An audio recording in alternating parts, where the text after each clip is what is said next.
நாகையில் தடபுடலாக நடைபெற்ற சமையல் போட்டி.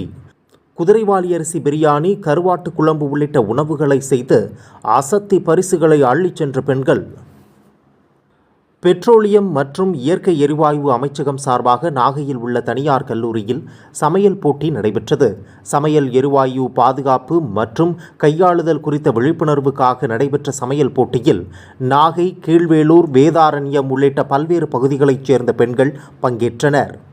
45 நிமிடத்திற்கு 2 நபர்கள் சாப்பிடும் அளவிற்கு உள்ளூர் பாரம்பரிய உணவுகளை சமைத்து சமையல் போட்டி நடைபெற்றது. சமையலுக்கு தேவையான பொருட்கள், பாத்திரங்கள் போட்டியாளர்கள் எடுத்து வந்த நிலையில் சிலிண்டர் மற்றும் அடுப்பு சார்ந்த பொருட்கள் போட்டியில் பங்கேற்ற பெண்களுக்கு வழங்கப்பட்டது. ஆர்வத்துடன் போட்டியில் பங்கேற்ற பெண்கள் சிக்கன் பிரியாணி, மட்டன் பிரியாணி, பாரம்பரிய உணவான குதிரைவாலி பிரியாணி, கம்பு, திணை பலகாரங்கள், செம்பருத்தி சூப், தூதுவிலை ரசம், கருவாட்டு குழம்பு உள்ளிட்ட உணவு வகைகளை செய்து அசத்தினர். பின்னர் உணவின் தரம், சுவை, பாதுகாப்பு நடைமுறைகளை பின்பற்றி கேரளாவிலிருந்து வந்த சமையல் கலைஞர்கள் ஜெயந்தபாலா, சுமதி ஆகியோர் வெற்றியாளர்களை தேர்ந்தெடுத்தனர்.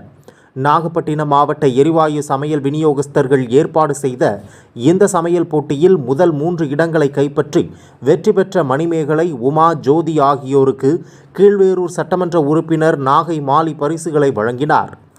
தொடர்ந்து போட்டியில் பங்கேற்ற அனைவருக்கும் ஆறுதல் பரிசு வழங்கப்பட்டது. பெட்ரோலியம் மற்றும் இயற்கை எரிவாயு அமைச்சகம் சார்பாக நடைபெற்ற சமையல் போட்டி நிகழ்ச்சி பொதுமக்கள் மத்தியில் வரவேற்பை பெற்றுள்ளது.